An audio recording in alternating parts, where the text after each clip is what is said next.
सनातन धर्म में शाही स्नान को पवित्र स्नान माना गया है। कुंभ और महाकुंभ मेले के दौरान प्रयागराज के संगम तट पर शाही स्नान किया जाता है। भारत से ही नहीं बल्कि दुनिया के अलग अलग कोनों से लोग शाही स्नान करने के लिए आते हैं।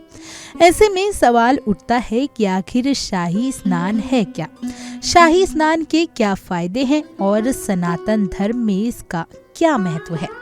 साल 2025 में प्रयागराज में महाकुंभ की तैयारी जोरों शोरों पर है। महाकुंभ हर 12 साल में एक बार प्रयागराज, हरिद्वार, उज्जैन और नासिक में आयोजित होता है।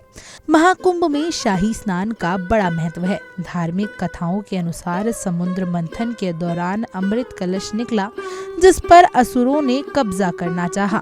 अमृत कलश को लेकर देवता और असुरों के बीच युद्ध हुआ।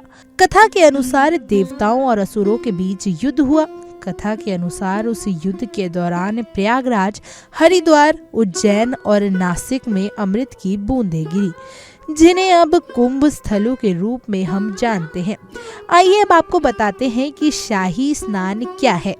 शाही स्नान उन विशेष तिथियों पर होता है जब ग्रह नक्षत्रों की तिथि अत्यंत शुभ मानी जाती है। मान्यता है कि इस दिन ब्रह्म मुहूर्त में शाही स्नान के लिए देवताओं का आगमन होता है। इसके बाद प्रत्येक अखाड़ों के नागा साधु और महामंडलेश्वर भव्य शोभा यात्रा के साथ शाही साधुओं को स्नान का अधिकार दिया जाता है।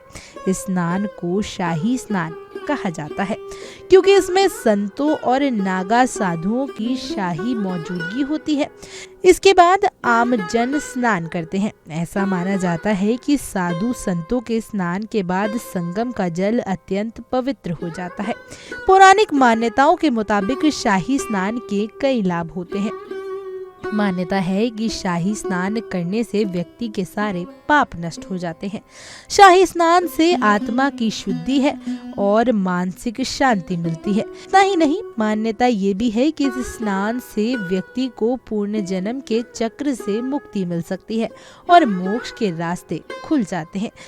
इस स्नान के बाद व्यक्ति के जीवन में पॉजिटिव एनर्जी का संचार होता है और स्नान करने वाले को देवताओं का आशीर्वाद प्राप्त होता है। महाकुंभ के दौरान शाही स्नान के दिन ग्रह नक्षत्रों की स्थिति को विशेष रूप से देखा जाता है। इस दिन को पवित्र और शुभ माना जाता है। शाही स्नान की परंपरा न केवल आध्यात्मिक महत्व रखती है, बल्कि ये भारतीय संस्कृति और सभ्यता का भी प्रतीक है।